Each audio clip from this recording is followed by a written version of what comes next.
સુરત શહેરમાં મારુતિ સ્વિફ્ટ 4વ્હીલર કારમાં ચોરખાના બનાવી વિદેશી દારૂની હેરાફેરી કરતા બે ઇસમને અલગ અલગ બ્રાન્ડની કુલ નાની મોટી બોટલો નંગ 240 જેની કિંમત ₹1,22,304 તથા મારુતિ સ્વિફ્ટ 4વ્હીલર કારની કિંમત ₹3 લાખ થઈને બે મોબાઈલ 25,000ના મળીને કુલ કિંમત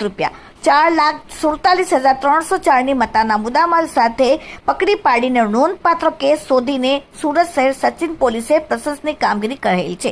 Sachin police inspector Vaghela sir તેમના સૂચનાને આધારે સર્વેલન્સ સ્ટાફના એનડી ડામોર સર તેમજ તેમના માર્ગદર્શન હેઠળ સર્વેલન્સ સ્ટાફના માણસો પેટ્રોલિંગમાં હતા. તે દરમિયાન એએસઆઈ ઇન્દ્રજીત અને તેમની સાથે અહેકો રાહુલ સિંહને મળેલ ખાનગી બાતમીને આધારે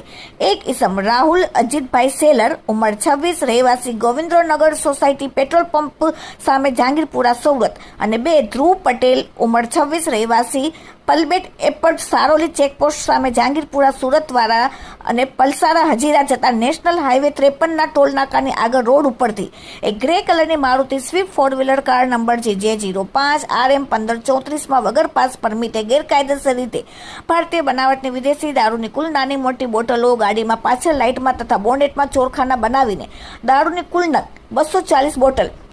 જેની કિંમત ₹1,22,304 સાથે મોબાઈલ ફોન નંગ 25,000ના 4વ્હીલર કાર ₹3 લાખને મળીને પોલીસે ₹4,47,304ની મતાનો મુદ્દામાલ કબજે કરીને સચિન પોલીસ સ્ટેશનમાં ગુજરાત નશાબંધી અધિનિયમનો ગુનો નોંધેલ છે. Bureau report, daily India TV, Surat.